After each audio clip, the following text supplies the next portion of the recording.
Dans la paracha de cette semaine, la Torah nous mentionne les lois de Kashrut. La Torah nous parle de deux signes, Mafreset Parsa et Ma'alat Gera, qui veut dire que tout animal dont les sabots ne sont pas seulement fondus en partie, mais complètement divisés, au moins 2 sabots, et qui ruminent. Voilà les signes des animaux des bêtes qu'on peut manger.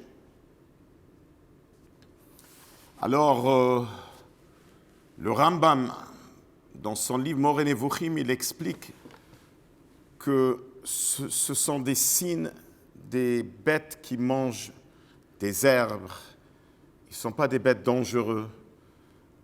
Et c'est pareil, Rabbi Yitzhak Abarbanel, il dit, le fait qu'ils ont des sabots fondus, ça montre qu'ils ne sont pas cruels. Le problème de manger des bêtes qui ne sont pas cachères, ce sont des bêtes, des animaux cruels. C'est pareil aussi le Ramban Nachmani, il explique pour les oiseaux. Les oiseaux qui ne sont pas cachères, ce sont des oiseaux qui réveillent, qui se nourrissent. C'est des animaux et qui ont en eux une cruauté. Alors la Torah nous dit à la fin de Parashat Shmini, Ani Hashem amaleh etchem eretz Mitzrayim. La Gemara dans Masechet Baba Metzia, elle dit si ça aurait été que ça la raison que je vous ai sorti d'Égypte pour manger la cacheroute, c'est assez. À tel point, c'est important que Akadosh Baruch Hu, il voulait nous offrir ce cadeau qu'on purifie notre corps et notre âme. Je voudrais partager avec vous une histoire qui est arrivée avec un couple qui a voyagé en Bologna, en Italie.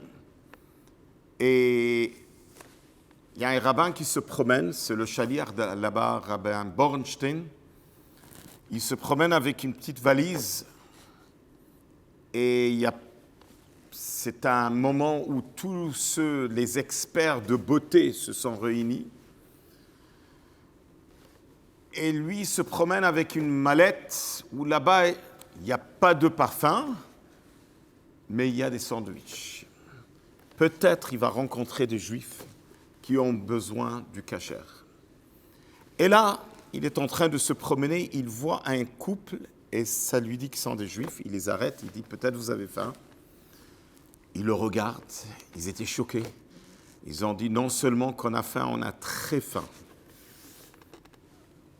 Je ne peux pas t'imaginer, ma femme se réveille ce matin, elle a des grands maux de tête. Il n'y a rien à manger de kasher. Et est-ce que vous n'êtes pas Eliyahu Hanavi? Il commence à lui raconter qu'il vient de Californie et c'est eux qui accompagnent toujours les grandes expos de cosmétiques. Et ils sont devant un problème parce que le jour de Kippour dans le Beth Chabad en Californie, dirigé par le rabbin Gordon Alav Shalom, il faisait toujours un appel à Kippour, pas un appel de fond, mais un appel de mitzvot. Et lui et sa femme, ils ont pris sur eux de faire attention de manger kasher, même dehors. Et là, ils sont devant un grand problème. Et il adore manger des hot dogs. Et l'odeur, il est en train de se promener, il devient fou. Il aura ouvert cette mallette et il pouvait choisir n'importe quel sandwich qu'il voulait. Et pour eux, c'était un grand miracle qui est arrivé. Donc la mitzvah de la kashrut vient nous enseigner pourquoi la Torah n'est pas d'accord avec les végétariens.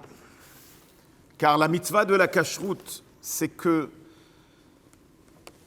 non seulement que quand on mange du non-kasher, on peut éveiller et que Dieu préserve des cruautés en soi-même, mais la mitzvah de la kashrut, c'est une mitzvah qui est là pour élever. Le but du minéral, c'est qu'il fasse partie du végétal. Le but du végétal, c'est qu'il fasse partie de l'animal. Et le but de l'animal, c'est qu'il fasse partie de l'être humain, c'est-à-dire que l'être humain est en train d'élever l'animal. Ce n'est pas une cruauté qu'on est en train d'égorger des animaux. Au contraire, on est en train de les élever. Quand un juif, il mange avec bracha et avec kavana, qu'il mange pour avoir des forces pour servir Dieu. Shabbat Shalom, ce Shabbat, c'est un Shabbat qui bénit le mois de Iyar, qui est le mois de la guérison. On souhaite que tous ceux qui ont besoin d'une refoua shlema, qu'ils aient une guérison complète. Et n'oublions pas ce Shabbat de lire tout le Teilim. Il y a un grand secret en lisant tout le Teilim, ce Shabbat, comme il a bien dit Rabbi Yosef Yitzhak Schneerson, que ça peut amener des brachot pour soi-même, pour nos enfants et pour nos petits-enfants. Shabbat Shalom.